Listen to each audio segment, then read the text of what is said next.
Okay. Hello. Hello. Okay. Good morning, everyone, and welcome to the lecture. I'm Professor Dragon, as always, but you guys can call me Dima. No big deal. No big Dima. So, what I wanted to talk about was how to survive a dragon encounter. And previously, when we talked about, what to do when a dragon approaches you, we talked about how you either gotta submit or stare into their eyes and then, rub the dragon's belly, or you risk getting kissed by a dragon. Now, we're gonna talk about other dragon encounters. Now, first off, you're not gonna get encountered by a dragon very often. You might see them on the streets and stuff, and they might be about their business.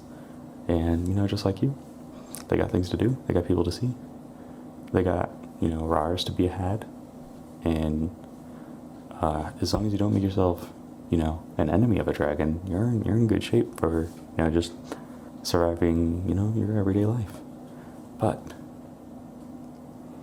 if you look cute, or are greedy, or look lonely, dragons may prey on you. Now, if you look cute, a dragon will prey on you because they want to find out if you know that you're cute. And if you think that you're not cute, the dragon's going to get angry because they do not like liars. They don't like liars at all. And dragons don't like greedy people too. They don't like people hoarding wealth. Now, we've been over this in the last lecture, dragons, while they might look like they hoard gold, they don't. They collect it and then distribute it because, there's a lot of economical things, and I could get into that, but you guys aren't into that. You guys aren't into the economics of it. You guys are into the physical, intimate aspects of surviving dragon attacks. So, if you're wearing a bunch of luxury items, or are holding a bag of money, or gold coins, something like that, dragons will pounce on you, and then take away all of your clothing, your gold and money, and run away with it because they think that you're hoarding it, and they don't want people to hoard gold for those economic reasons. And the final thing to avoid doing is looking lonely, because dragons are also lonely creatures. Now tell me, in all those stories about dragons and castles, are there ever two? No, there's not. There's only one, because dragons, they don't, they have trouble making friends because, everyone's so scared of them sometimes. So when they see someone who's lonely, they see themselves in them, and they take comfort in you. So they wanna walk up to you, and they wanna just cry, right on your chest fluff.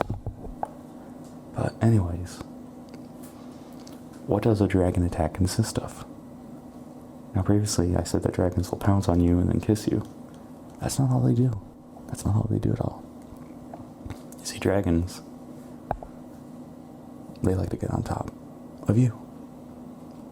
And that's where the pouncing comes into. But they won't just ram right into you and then knock you off your feet. No. They'll scoop you up and then gently place you on the ground. Because they don't want to hurt you.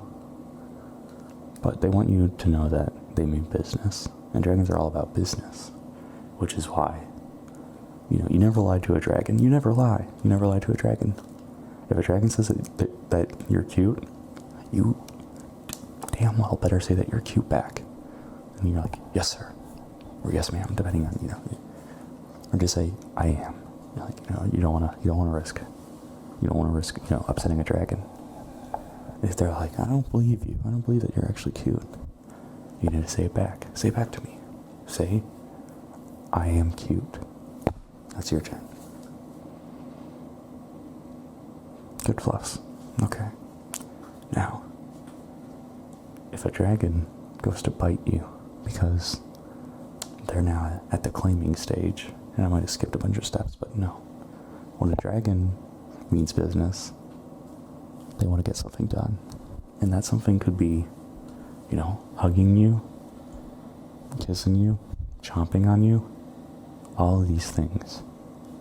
If a dragon has concluded his business, they'll usually end it by biting you. That sort of seals the deal, sort of like, puts the nail on the board or whatever. So when a dragon walks up to you it engages with you, all you need to do is hold out until they bite you. When they bite you, you're done. You're free to go. Unless they decide to take you back to their place, which could happen.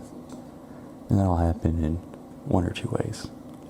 So, if a dragon walks up to you and is like, hey, you need to be like, hello, in a very, cautious tone, because you don't know what that dragon wants. But you know what that dragon wants, depending on how it's looking at you. If it's looking at you like, they're probably just having a great day, and they're just saying hi to you. If they're looking like this, they might be lonely, and they're looking for a friend. If they're looking at you like this, you know what's going to happen. They're going to hug you. They're going to hug you, and maybe, rub your back a bit, and you're going to close your eyes, and it's going to feel really soft and warm. And then you're going to feel like weightless, like you're flying, and then you're going to open up your eyes and you're going to be like, whoa, this isn't where I was before. Now I'm in a bedroom. And when that happens, well, you gotta look around. You gotta be like, oh no, where's the exit? And then you gotta ask the dragon like, hey, where's the exit? And if the dragon's like, oh, it's over there, then they're basically saying, oh yeah, you can leave if you want, but you're not gonna leave because the dragon wants to cuddle you. But if the dragon's like, what exit?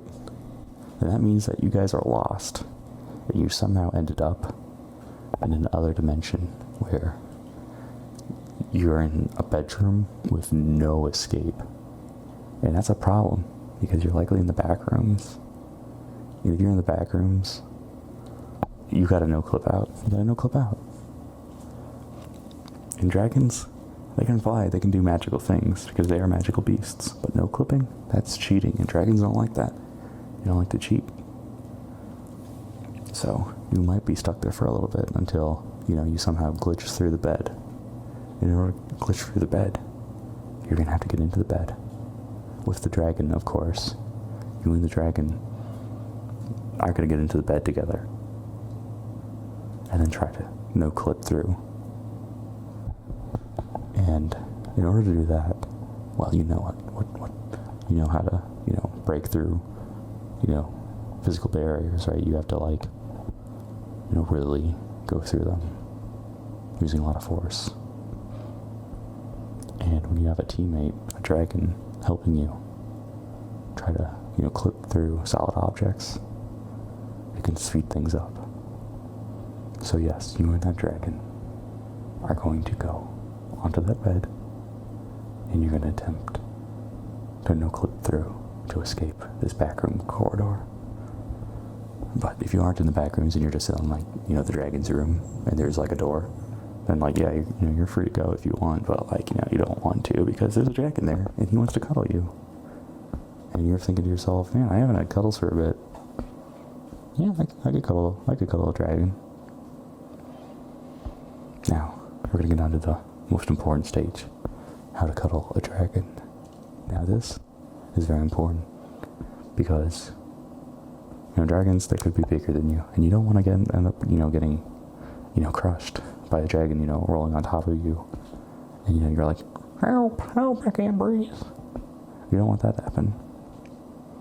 So in order to avoid that, you got to be like, hey, maybe you don't roll on top of me, because I don't think I can push you off. And then the dragon will be like, oh yeah, I'll make sure not to. In which case you're good. But if the dragon's very sleepy, this is where the problem can happen, because dragons, they can thrash around. They might end up accidentally rolling on top of you, and then you might be stuck there for hours. You'll have to claw your way out of the bed, and then you might risk falling onto the floor by trying to climb out underneath the bed. And if you do that, you might wake up the dragon, And if you wake up the dragon's gonna be upset. The dragon's gonna be upset that you woke him up. And then you know what he's gonna do? He's gonna grab you, pull you back into the bed, and then squeeze you.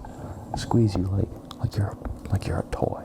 He's gonna squeeze you, and you're not gonna be able to move because the dragon's gonna have like his entire arms wrapped around you, and you're just gonna be like that, like unable to move. And that's that. You'll be unable to move, and the dragon will be holding you for approximately, 7 to 9 hours as the dragon, drifts off into sleep. And during this time, you can either think about, what you did to deserve these awesome dragon cuddles, or you can also fall asleep. If you fall asleep, that's a great productive use of your time because 7 to 9 hours is a long time, and it's a good time to sleep. And that's another thing. If you just woke up, you gotta be careful walking up to a dragon because they might be ready to go to bed.